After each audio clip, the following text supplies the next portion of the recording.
You are listening to Fika with Vicky on United Public Radio, 107.7 and 105.3 from New Orleans.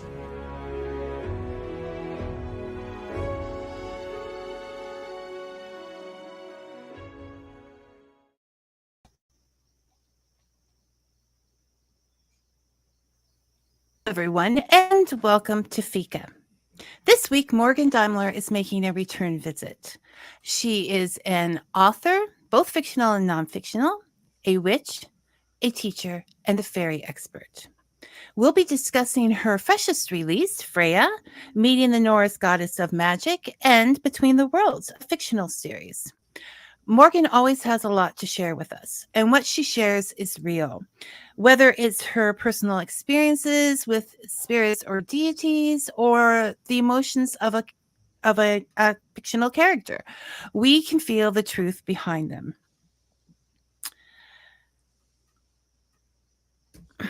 She cuts right to the point, which I should have just done. And she cuts right to the point.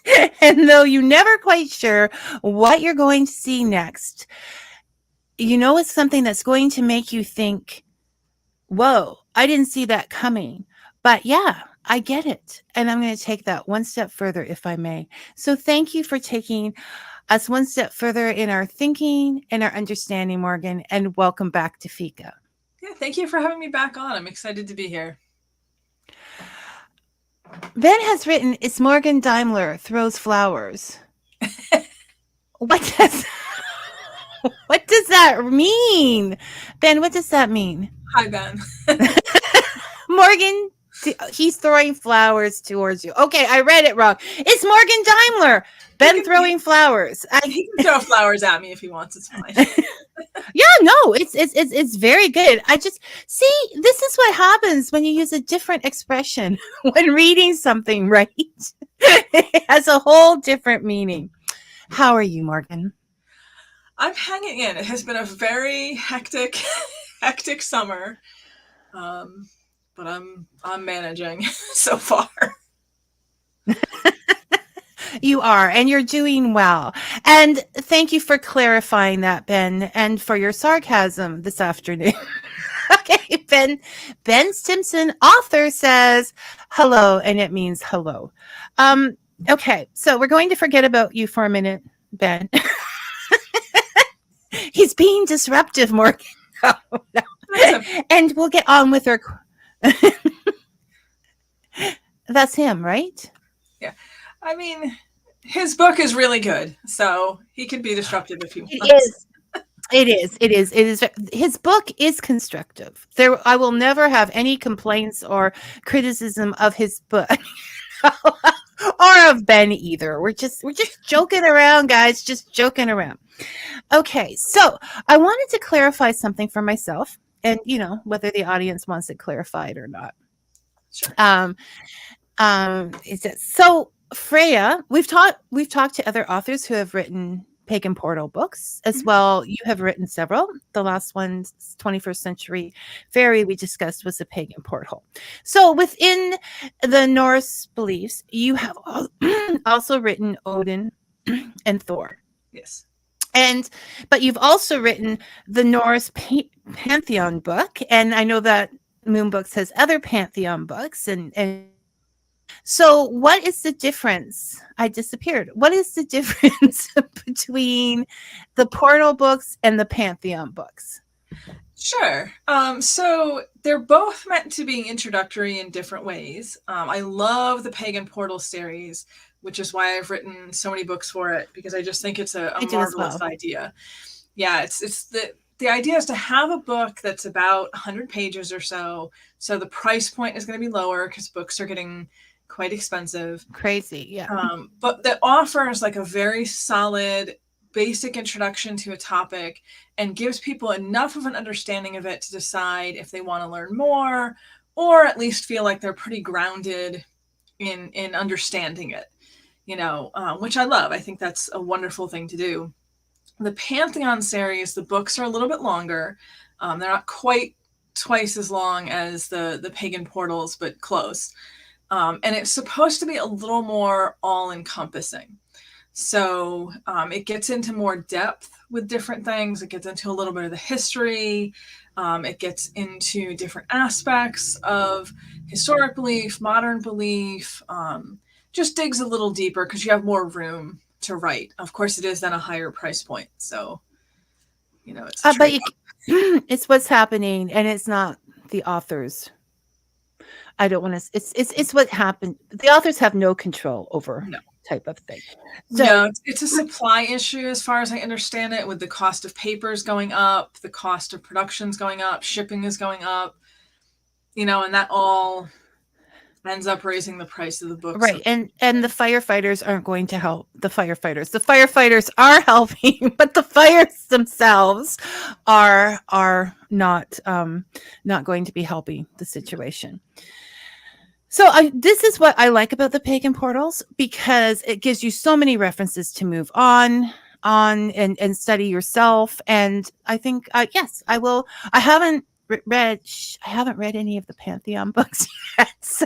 It's okay. There's only a few out. There's the Norse one. I believe there's an Egyptian one. And I believe there's one other, although to be honest, I'm not going to remember offhand what it is. But there's several more in the works. It's meant to be a whole series eventually. I'm working on one for the Irish Pantheon as well. Very cool. For a few years. Very cool. And I think there's a Greek one coming up. Yes. With that I've discussed with others. So Freya is very cool. I'm liking her. I'm like, I hadn't really looked into her before, and so, like, as herself alone, and so I was just blown away by her characteristics. But what drew you? You talk about your personal experiences in this book. What drew you to Freya, Morgan? So this is another of the stories where I get to make myself sound really old. So back in 1999, 2000, I had a small group of local friends, and one of them, my friend Patty LaFile, was particularly devoted to or connected to Freya. And sort of what got me interested in Freya and studying her stories and getting to know her and her mythology and folklore and all of that was really seeing Patty and how she was not just sort of living her life kind of in tune with that, but also just how passionate she was about Freya, and kind of watching what she was doing and listening to the stories that she was talking about. And Freya is just one of those goddesses that I think once you start to kind of learn about her, you want to know more. She kind of pulls you in. Yeah, no, I'm pulled in. Okay. I'm pulled in all the way. Like, she's just so, like, she has so much agency over herself. She does. And her actions, and she doesn't listen to what anybody says or what they're thinking about her. And I'm just like, okay, I need this goddess in my life. Thank you very much. I tend to go for such goddesses, like put on the boots and let's get some work done. And I think she is one of those goddesses. So what specifically are some of the things we can say about her without spoiling the entire book, characteristics? I mean, I think that, when we're talking about Freya, because she is fairly popular. Most people, if you mention the name Freya, even if they don't know a lot about Norse mythology, they're going to recognize the name. The name is known. Yeah, she's probably, I would say, the most well-known of the Norse goddesses. And I think what makes her particularly interesting is that people recognize her, they recognize her name, but a lot of people really don't know much about her. There's this sort of surface understanding that a lot of people have.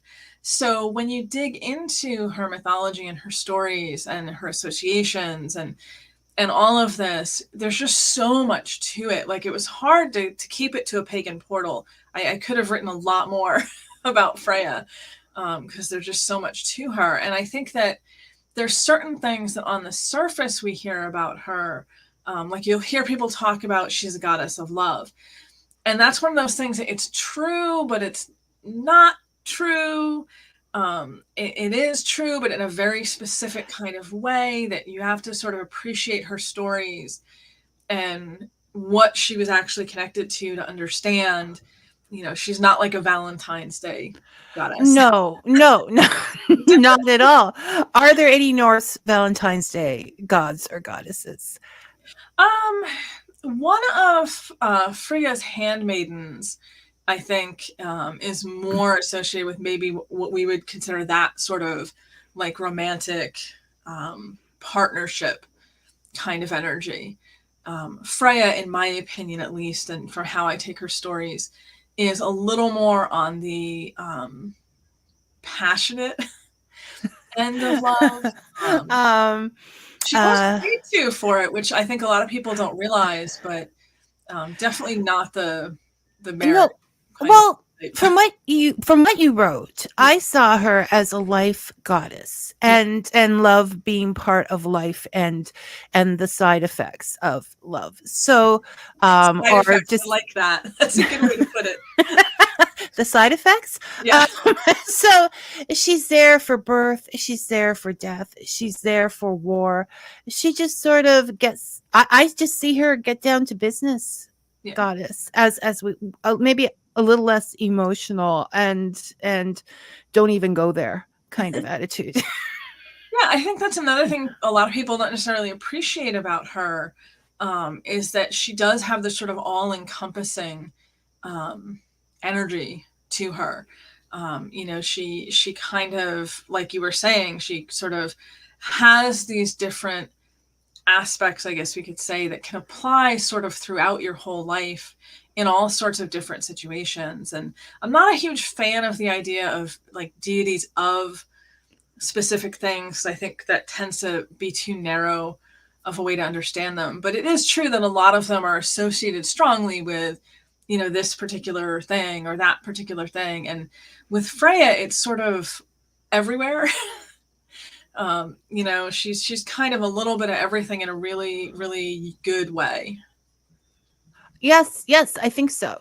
And I want to point out that I am not expressing what I think Freya is because I'm saying, oh, I knew all this. This is all stuff I got from Morgan's book. So I'm demonstrating how knowledgeable, even with 100 pages, not that I'm knowledgeable. Okay, I'm not good, but just how much knowledge you can gain from reading this, the pagan portals to send you in a direction of where you want to go. And they really make you think. And Morgan particularly does a good job of that. Thank you. I think with Freya, it was probably one of my favorite pagan portals to have written, to be honest, because... Are you allowed to do that? No. Yeah, I'm not allowed to officially have a favorite, but she does.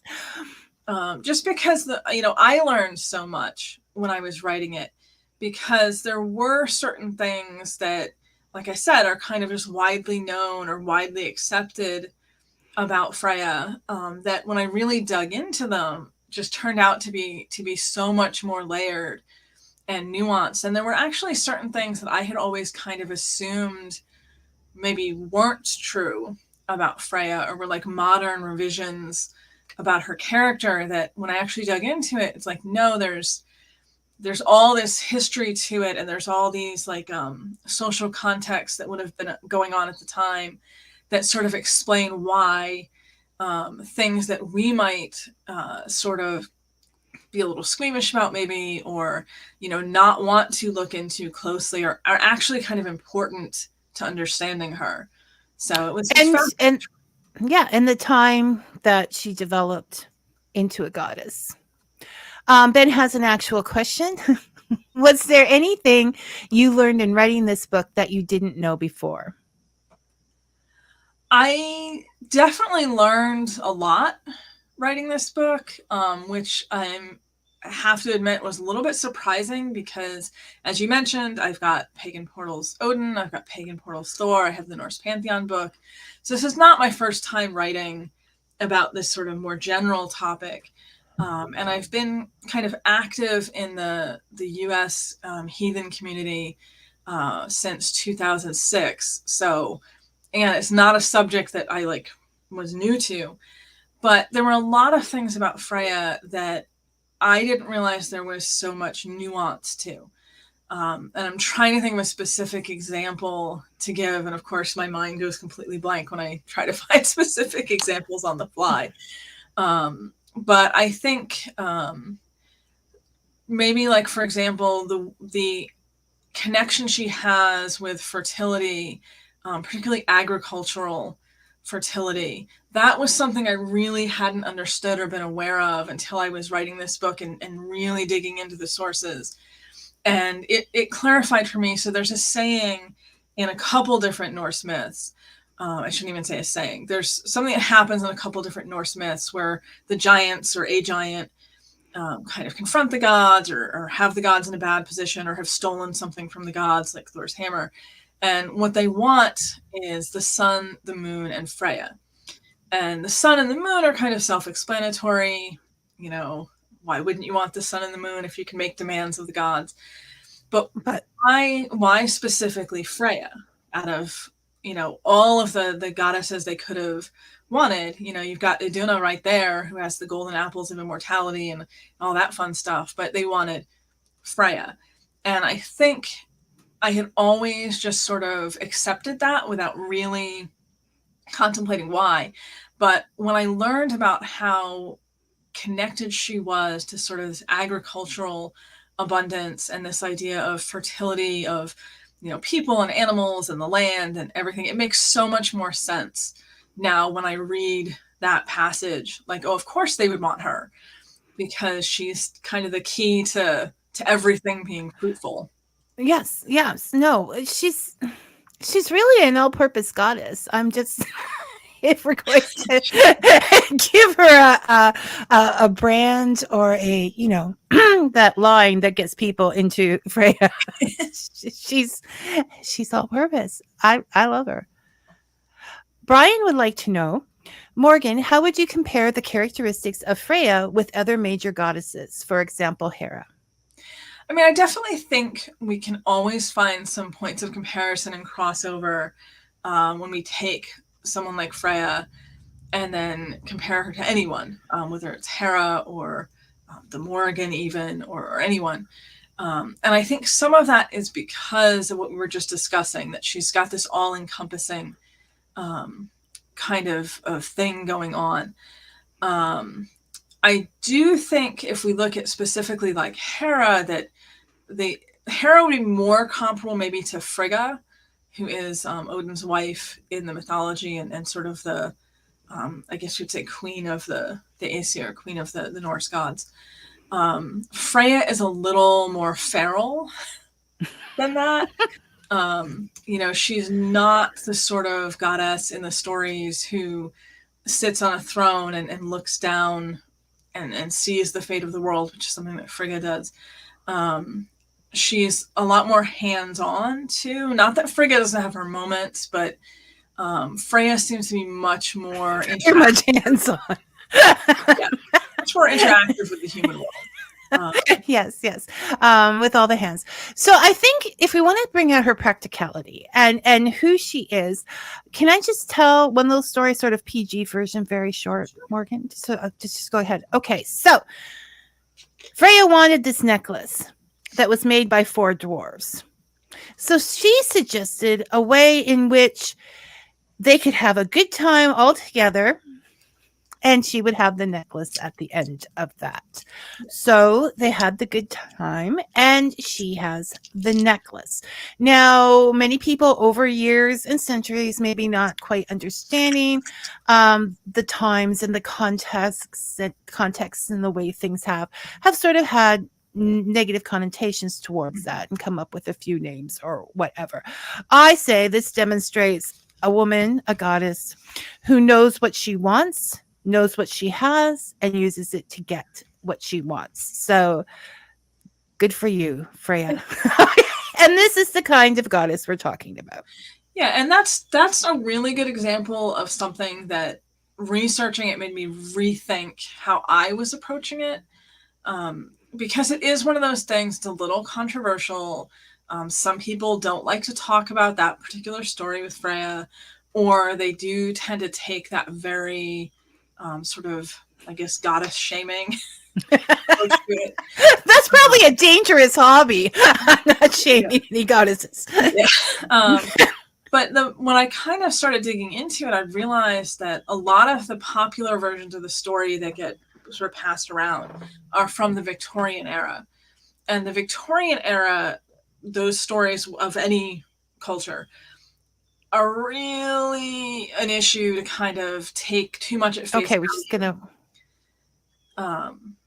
because a lot of times those authors were very quick. We're just going to wait on Morgan for...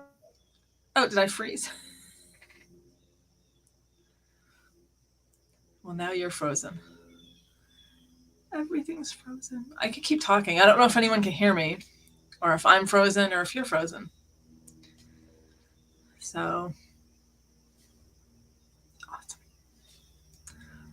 Just let me know, Vicky, when I'm back. Okay. I'm here and rambling to myself, apparently. And well, we're...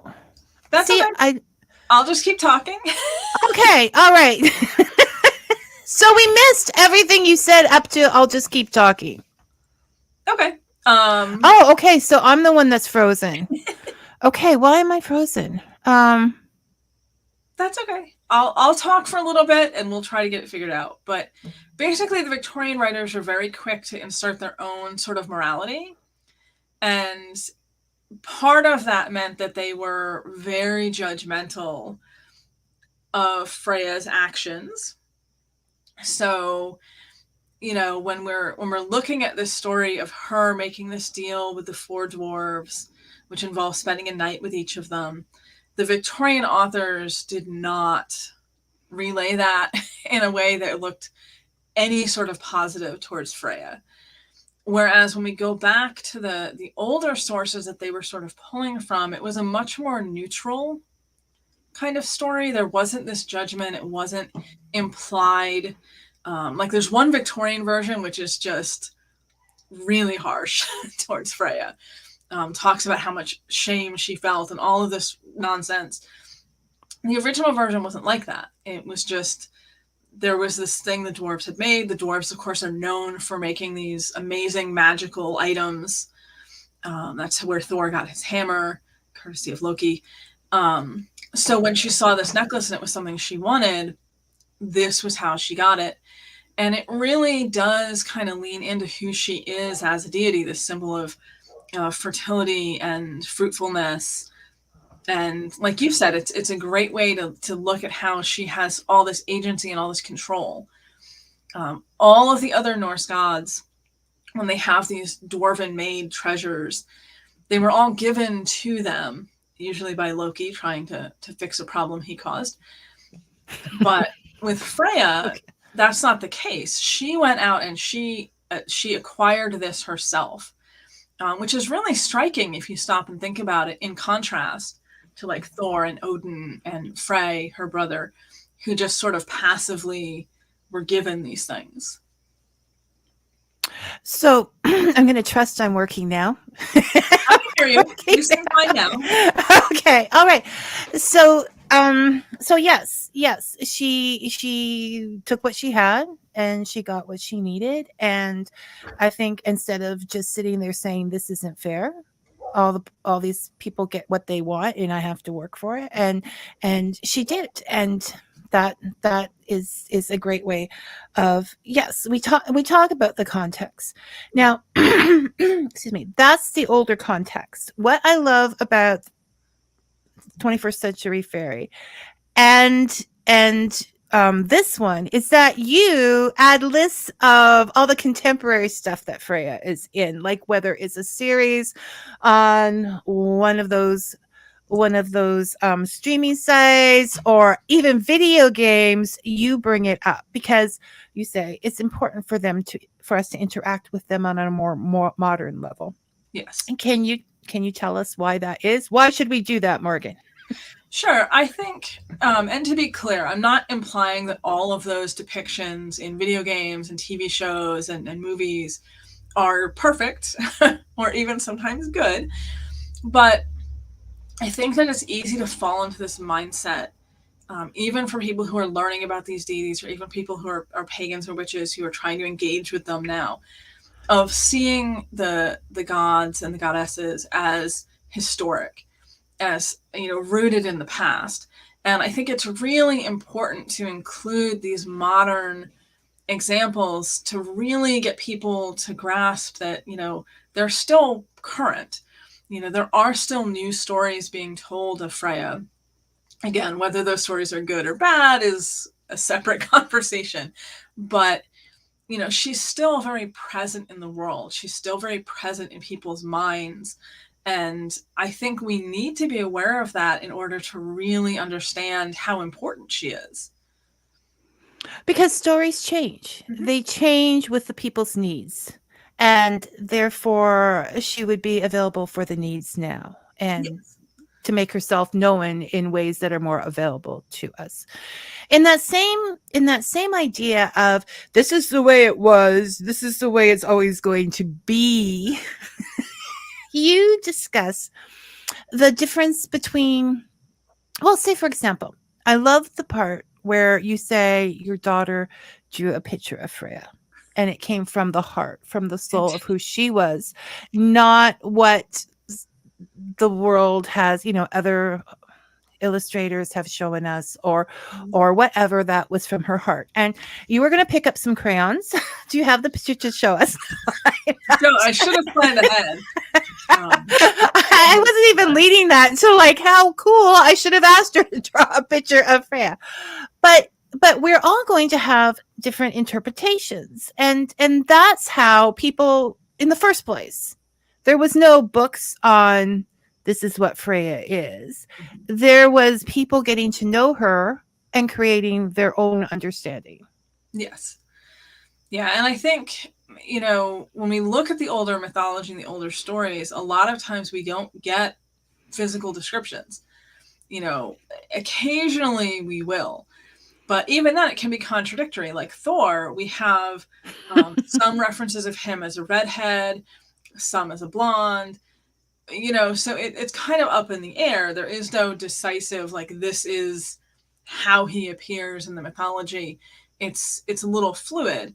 And Freya's the same way. Like, we don't have a very clear physical description. I think part of that was because it was understood that people would sort of perceive her in their own ways. There wasn't like a standard stock image that was going around. And I think that helps people connect to her more because she feels more personal. Well, first, I would like to point out that I see Marvel's depiction of Thor very favorably. Second of all, and next, I tried it. So I closed my eyes and said, you know, how do you see Freya? And amazingly, a complete different universe. I saw her as Wonder Woman's mother in the as the Amazon. And I thought, you know what? I see her as a little aged, not incapable or not, but a little. And then I looked and I think I'm putting on a little age to a lot of the gods and goddesses, just because my story is getting older as well. So I relate to them, their knowledge, except maybe with Thor. I relate to their knowledge. Yeah, we have a whole conversation just about the way that the Marvel movies have changed how people picture, because there's so much artwork out there now, devotional artwork of the gods, but that is really clearly based on, you know, the actors that played those deities, or, you know, just the Marvel depictions of them in the movies. And to me, it's really fascinating to see how that crossover has happened. And it just gets back into why we need to appreciate that these are still living stories. They're still out there. You know, we still want to engage with them, which is why we picture, you know, Tom Hiddleston or Chris Hemsworth when we're thinking of Norse gods. But they were so perfectly cast. I mean, the act.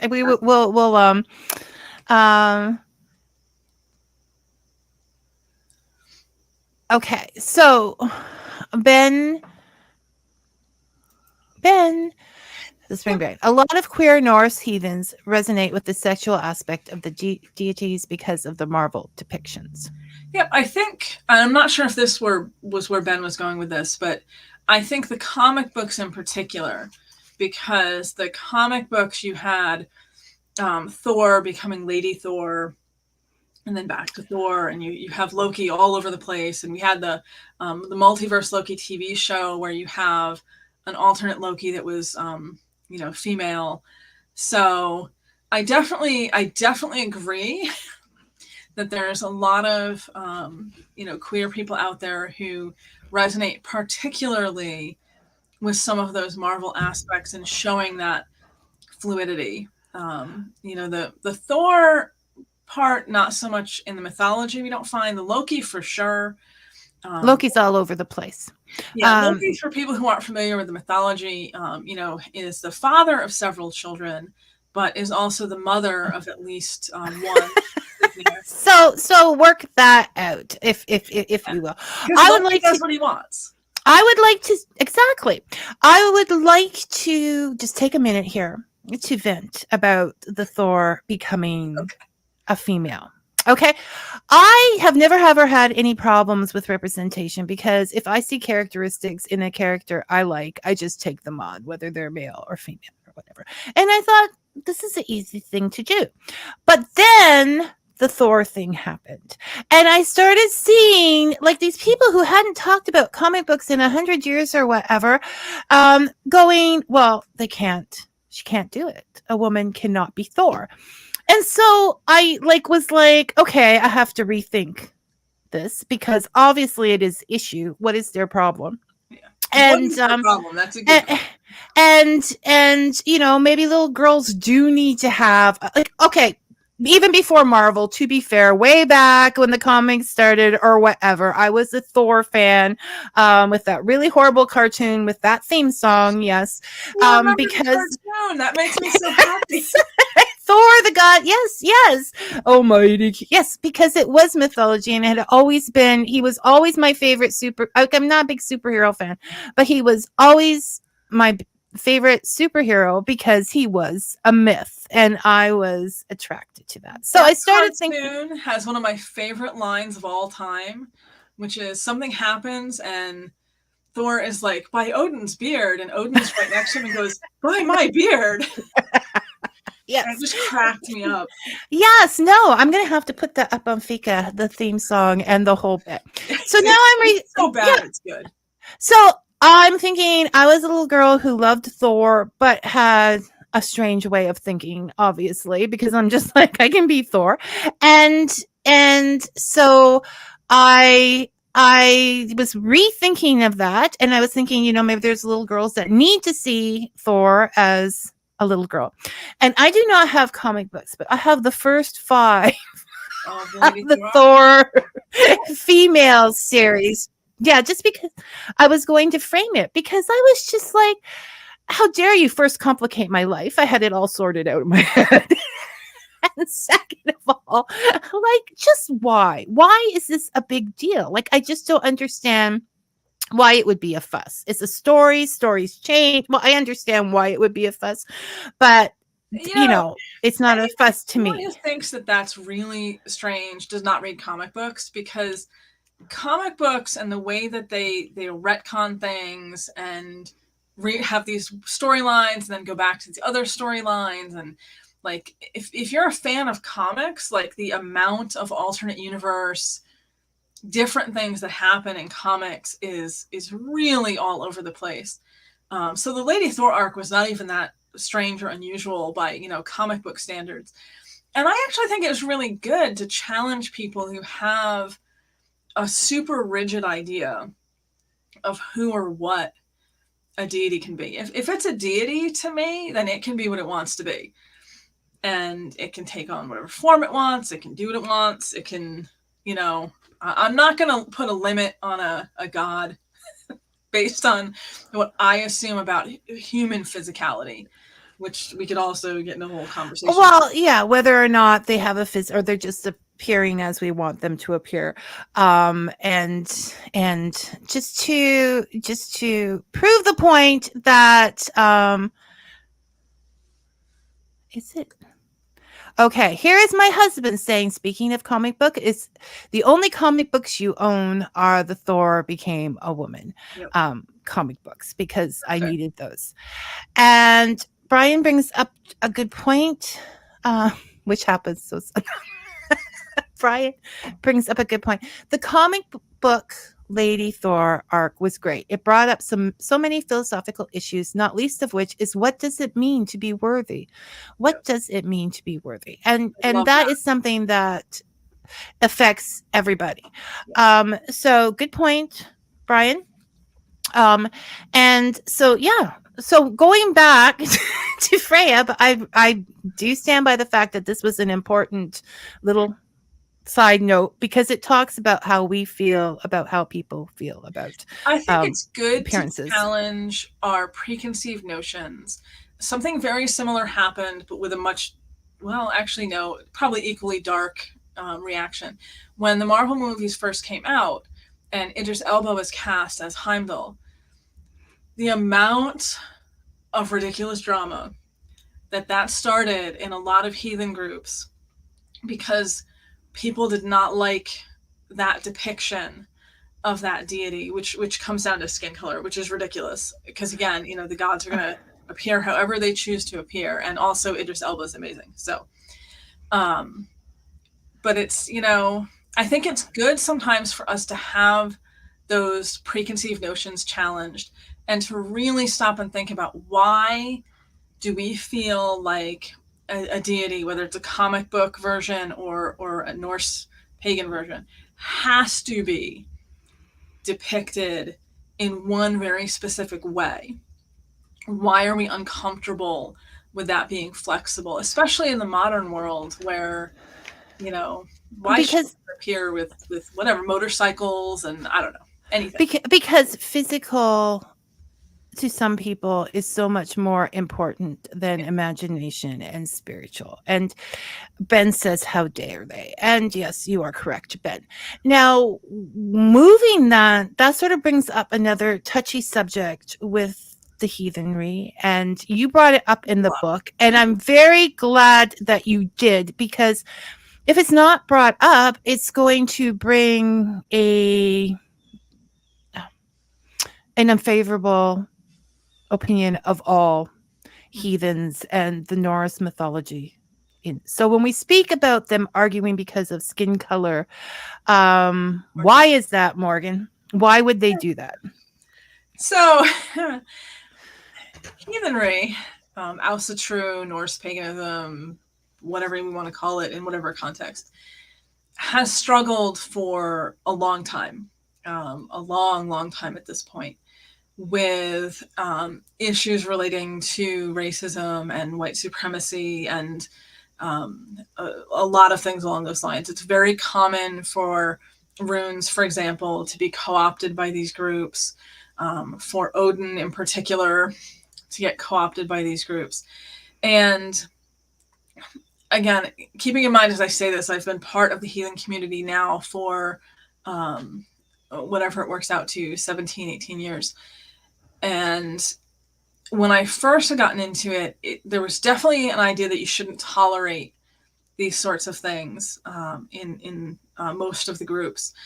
But there was also a little bit of a live and let live, just let them do their own thing as long as we're not part of it. That if you ignore them, they'll go away. Yes. Thing. And very predictably, that is not what happened. When you ignore or when you tolerate these sorts of things, it just tends to encourage them. And I think we've been at a place really in the last 10 years, but especially the last 5, where we have an obligation, in my opinion, to speak up and speak out against some of these philosophies and these ideas and the way that they're infiltrating. It really makes me sad that several religious symbols for Norse pagans, for heathens, are on the list of hate symbols, because it's really gotten to that point, and we could have stopped it much sooner if we hadn't had this attitude of, that's not our business. So we don't encourage it. We don't endorse it, but you're just going to let them do what they're going to do. And I think we really should have been vocally speaking out against this much earlier. So now we have to do it now, really. Really. So the public service announcement here is not everybody that is part of the heathen community believes this. This is a fringe element to it. Canadians have gotten in trouble for saying that before, but I'm going for it. So there is a fringe element to it. And if you see that, stop it. And it's so easy. Like I had mentioned to Morgan, in my early, more innocent days of social media, back when I would see like this beautiful caption with this Nordic scenery, and I would be like, oh, this seems like a nice site, and I would follow it. And then several days later, get me out. Yeah. And I would have to leave it. It's very easy to get sucked into something with that without knowing when you're learning or whatever. Yeah, so it is so pervasive that you do have to be careful, which is why in my books I include, things sort of cautioning people and just making them aware, like, this is definitely not all Norse pagans. This is not all heathens. It's not all Asatruar. There are a lot of good people in the religion. It's just a lot of disenfranchised males who want to be Thor. Okay. Yeah, there's nothing in the mythology or the folklore or the history that really support this idea. No, it's sad people. So, and this is why I say Morgan is real, is because she does approach these subjects, which is I wasn't even thinking about it when I was reading the book, but when you went there, I was like, oh yes, this really did need to be discussed for an introductory book, because it is. Sadly, it does. It does. Okay, so we've discussed that. So going back to portrayals, Dave thinks that Wednesday in Neil Gaiman's American Gods, the film, is the perfect. So apparently he sees Odin as a shyster. And I think a lot of gods and they weren't set up to be perfect. They were set up to do what they want because they were gods and goddesses in the power. Odin in the mythology was always a very means justify the ends kind of person. A lot of his stories are about him doing things that are not super ethical because the outcome is something that is necessary for him, because he's trying to stave off the end of the world, Ragnarok, with the gods. So, from his point of view, he's going to do what he has to do to delay that as much as possible. And I 100% agree that American Gods is very well cast. And I think the book and the series are another great example of that sort of rooting the gods in the modern world. How would they be if they were walking around in the world today?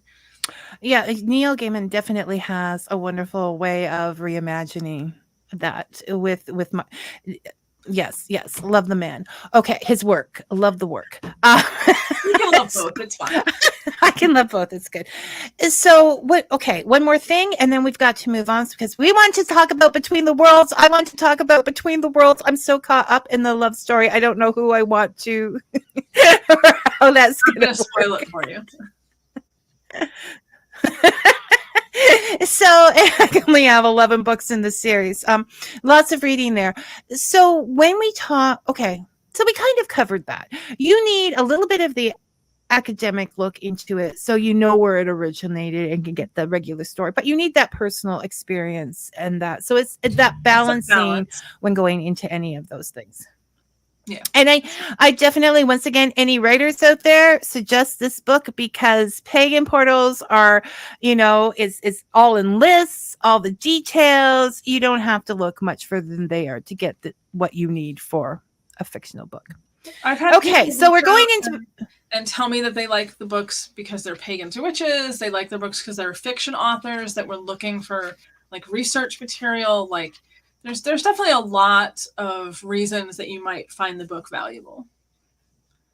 Well, and that's it. Here at Fika, we say one person's folklore is another person's spirituality, and we respect it in all its forms. Because it is the story that is most important, that's going to help us or make us think. So we're moving on to Between the Worlds, ladies and gentlemen. That is a series that Morgan has written and published independently. I think it's sort of like a paranormal mystery romance urban series. Yeah, I kind of describe it as like paranormal or urban fantasy and paranormal romance kind of smushed together with a little alternate reality going on.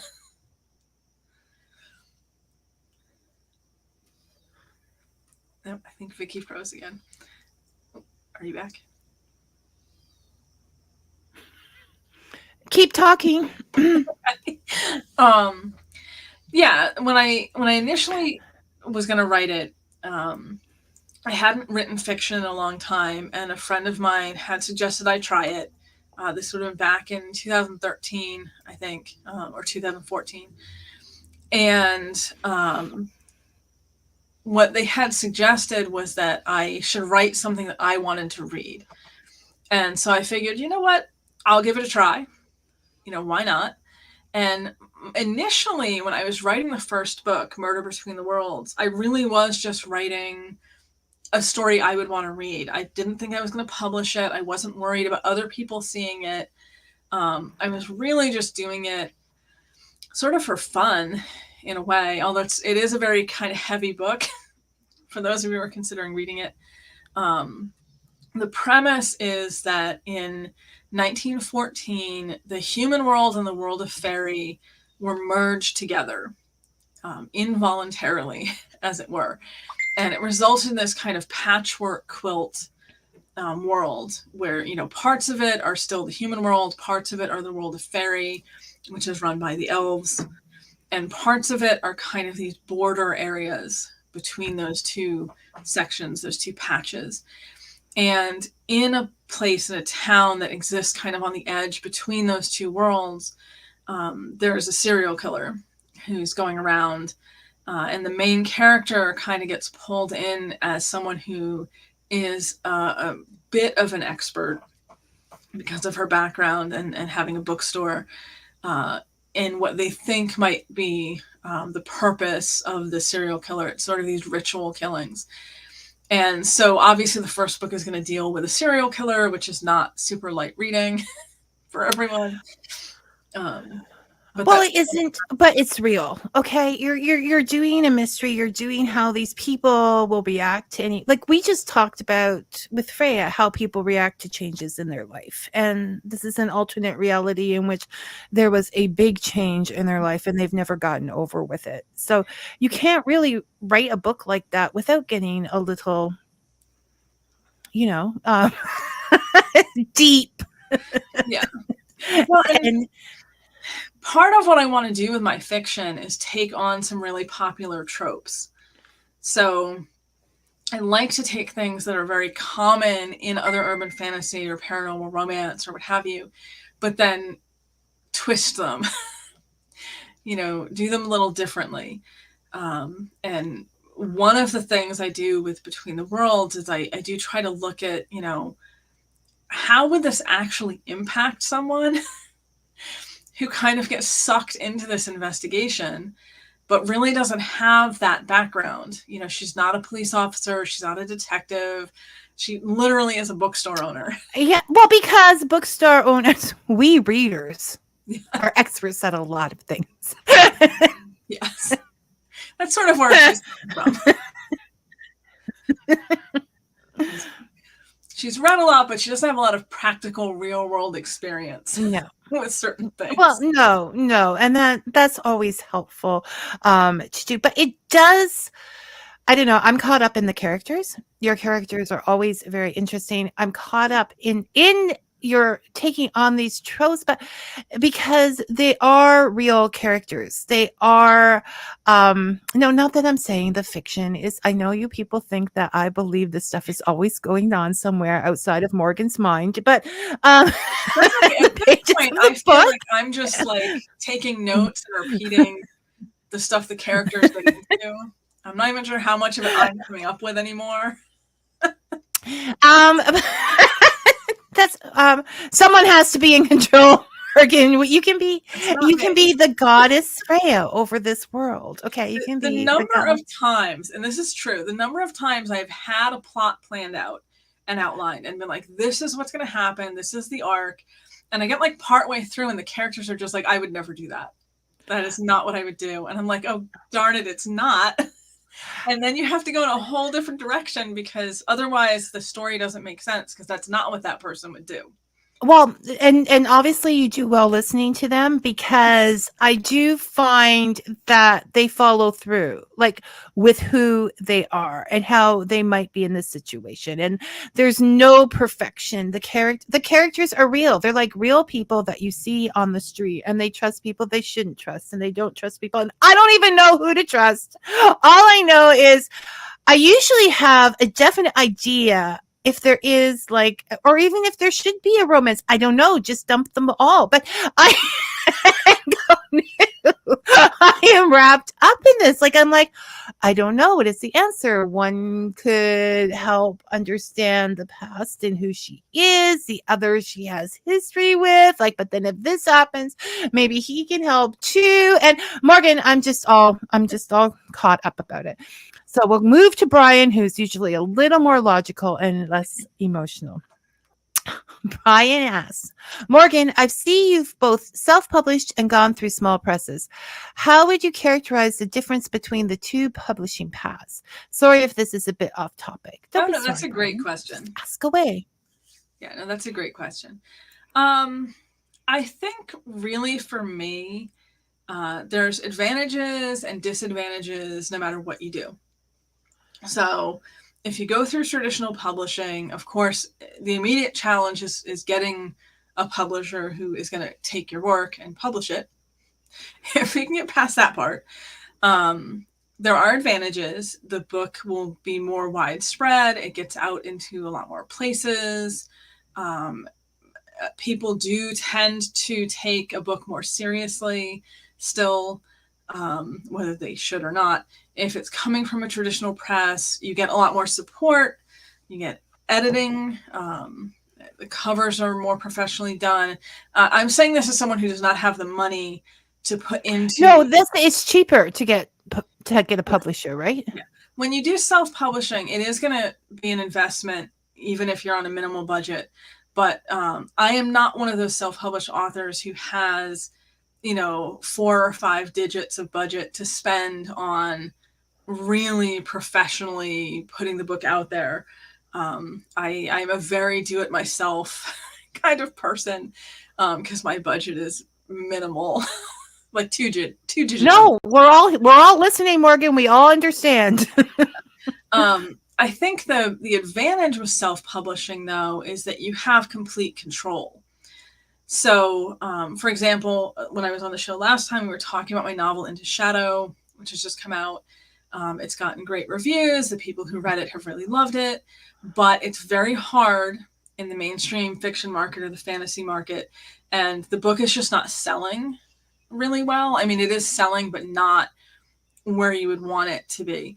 So I had planned to do a sequel. I don't know that I'm actually going to be able to do the sequel because traditional publishers are not going to invest in the second book in a series if the first book is not making it look worthwhile, because the second book will always sell less than the first book. So you're not going to? I'm going to write it. I just am not sure how they're going to feel about it. Okay. So it's happening. It just may not go to. Yeah. And the way contracts tend to work in traditional publishing is you can't just write a book for them, and then if it doesn't do exceptionally well and they're not keen on a sequel, you can't just publish it yourself. Like you have to wait a certain amount of time, or you have to buy your copyright back, or there's certain things that have to happen. Can you just write it and send me a copy? Like I can. Just have a whole mail list of people who want to read it. I'm writing it now, and to be like, most of the people who have read it really want a sequel and really like the characters. It's just getting it out to the market to a point where it's going to sell enough to make a sequel worthwhile. So I'm saying that as an example because with Between the Worlds, I was offered a contract on the first book with a traditional publisher, but I chose not to take it. I chose to self-publish because I knew when I wrote the first book that I wanted to do at least trilogy. I knew that serial killer arc was going to take about 3 books to really get into and wrap up, because there's a lot of stuff going on. And you went a little further because there are 11 books, people, and I don't know because I haven't gotten to the end of the 11th one. Is there more to come for that? I'm going to be working on the next book. The last 2 that have come out was a novella and a prequel. The prequel is probably going to end up being its own series because people really love that character. I am working on the next one in the main series at this point. So yeah, there's still more story to tell. The characters are still very loud and opinionated. So there'll be more. But I knew when I wrote the first book, there was going to be at least 3. And I knew if I took that contract and the first book didn't sell well, I would not be able to get those other books out there. So I made a decision that I would self-publish it. And then no matter what happened, even if only 5 people bought it, I could still keep writing for as long as I felt there was a story there to tell, which I'm glad that I did. People really seem to like it. There's a little fan group for it on Facebook. And, there's a lot of people that really like the characters and really like how the story's gone over the course of all those books. But that was a case where self-publishing, I think, really was the better choice, was the better option. So, and this is the perfect example that people don't quite get. And we're trying to change that and let them know that not everyone who independently publishes is doing it as the default setting. Okay. They have, for their various own reasons, decided to go independent. And I'm glad you did too, because, I'm still looking for I still haven't found what I'm looking for here, which is the answer to what is going on with that. So I have to keep going. Brian says that his characters, when we were talking about characters taking on personality. Yeah. Oh, I see his comment. My characters have rap parties inside my head and don't invite me. That is very relatable. I also feel sometimes like that's what's going on. The characters have their own agendas and their own plans, and I'm just along for the ride at this point. I think especially now, 10 books in, 11 books in, the characters are definitely running the show. And you're running this show, Morgan.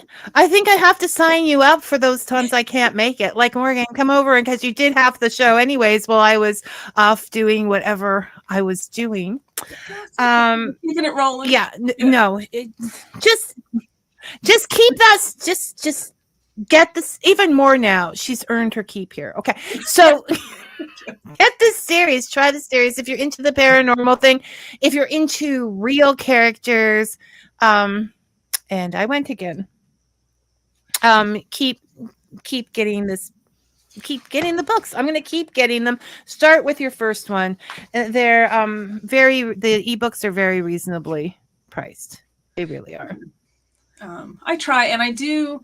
I know there's people that are on limited budgets. I do tend to run sales on Amazon where I can only do them like once every 3 months, but where I'll, the price is $2.99. I think for the ebook, I'll knock it down to like 99 cents for people. So if you want to read the series, but budgeting is an issue, just keep an eye on it. And it does periodically, at least the first 3 do periodically go on sale. So you can check them out then. If that's a better option for you. And the newest one should be coming out, assuming everything goes well, and my summer chaos is behind me now. The newest book should be coming out hopefully early next year. We'll keep our fingers crossed. So looking forward to that. I would also like to point out to the fairies that we do know that they're here. Whenever I try to do a conversation with Morgan or anyone on that subject, everything seems to go the way they want it to. So I didn't pay attention to them. I also, when I was on vacation last week, saw a sign that said, oh, and we're frozen again, so we'll never know what the sign said. I made my family drive. So it says Fairy Falls. So I made my family drive back half an hour to go down Fairy Falls, because you would think if the road is called Fairy Falls, there would be a Fairy Falls on the road. Drove down the road, could not find the Fairy Falls. There was a small beaver dams trail at the end, but at that point I'm like, no, I'm not going to make you go any further. Yeah. Came back home to internet and found out that it was on the beaver dams thing, so the beaver dams trail. So I did not get to see Fairy Falls, and I'm paying for it. I'm sorry, Morgan, that you need to very on brand for the fairies. I just, not to sound super mean, I'm glad for once I'm not the one, because usually it's me with all the weird tech problems and freezing or buffering or something. So I'm sorry that you're dealing with it, Vicky, but it's, you know.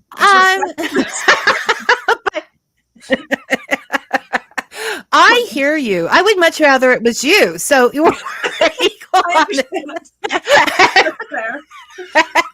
And Brian says that I forgot to leave out a bowl of whiskey for the fairies and goddesses, and I really do need to up my offerings, people. Okay. So there was so much I had to talk about. Morgan is just gonna need to come back again. That's all there is to it.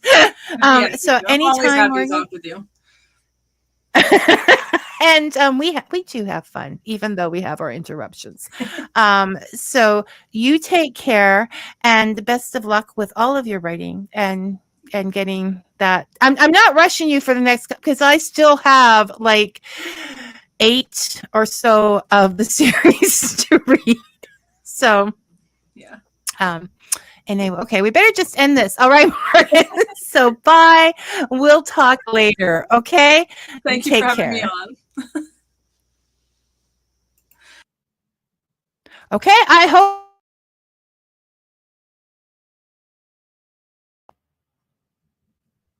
I have no idea what's going on, but I hope you can hear me long enough for me to say goodbye. May your coffee be hot and your story sweet. Thanks for being patient and listening, everyone. And I had to go to the music, and okay, we'll see how it goes. Thanks. Bye-bye.